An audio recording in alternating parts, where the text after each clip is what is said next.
অনেক সংগ্রাম প্রয়াত কংগ্রেস মিটিংটা স্থগিত রেখে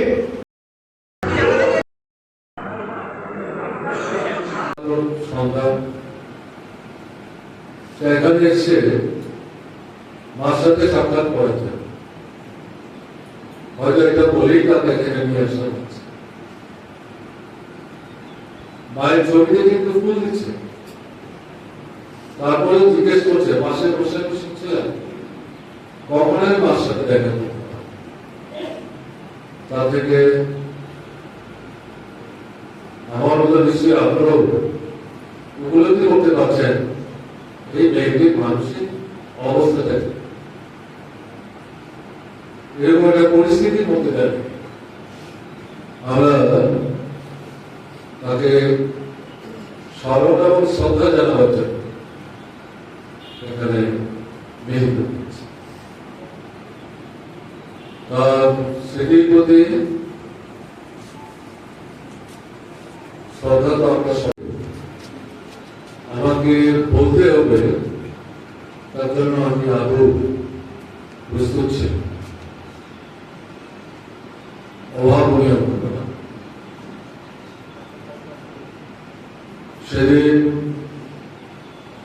রাত 8:50 কি 55 আমি পার্টি হিসেবে বসবাস করছি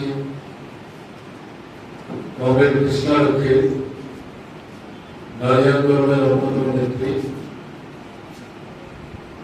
এই প্রথম ফোন করে আমাকে জানান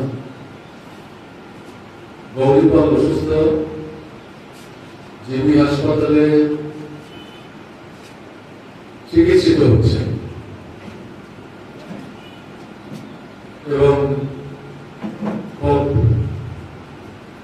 খারাপ অবস্থা। সন্ধিকাল মনে বলছিলেন, বিশেষ করে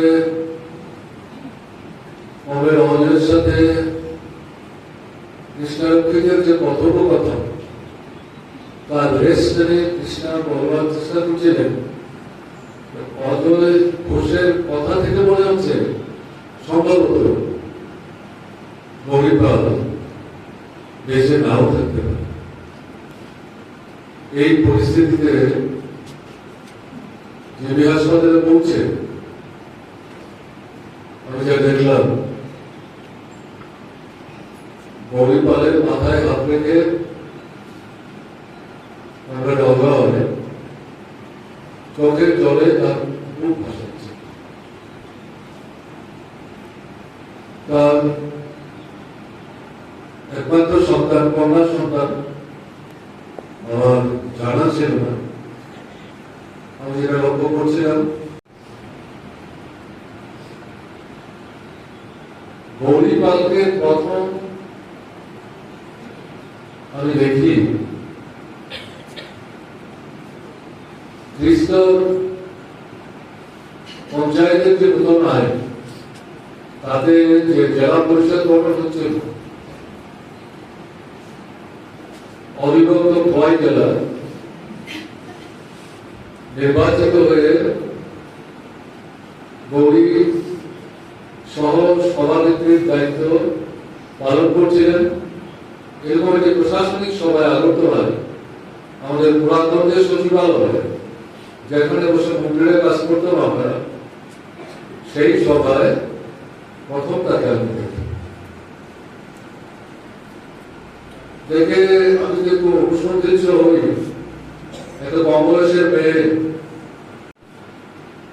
সে বুঝে উঠতে পারছিল না তার কি সর্বনাশ হয়ে গেছে। বারবারই মাকে জাপড়ে ধরে বলছে তুমি উঠে বসো,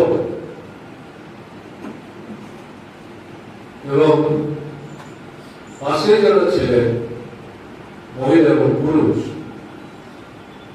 তাদের মধ্যে কাউকে কাউকে বলছেন কাটাদারি করিয়ে। আমি দূর থেকে দাঁড়িয়ে দাঁড়িয়ে অবলোকন করছিলাম। সেখানে বলবার মতো কিছু ছিল না। হাসপাতালে পৌঁছে বুঝতে অসুবিধা হয়নি। পরিবার আমাদের ছেড়ে চলে গেছে। আপনারা দেখছিলেন আজকেও এই সময়ের মধ্যে আমাদের এইরকম কংগ্রেসের চেতনার অভাব। আমি আশা করব যারা এখানে হাজির হয়েছেন অন্তত এইরকম সাহসিক ভূমিকা নিয়ে এইরকম ফেসিবাদী সরকারকে পরিবর্তনের জন্য আপনারা একটা দায়িত্ব নেবেন। আরেকটা ঘটনা উল্লেখ করছি, 23-এর নির্বাচন যখন হয়, বিধানসভা নির্বাচন, তখন আমরা একটি বিধানসভার মধ্যে কাজ করি, কল্যাণপুর প্রবন্ধকর কেন্দ্র, আপনারা সবাই জানেন।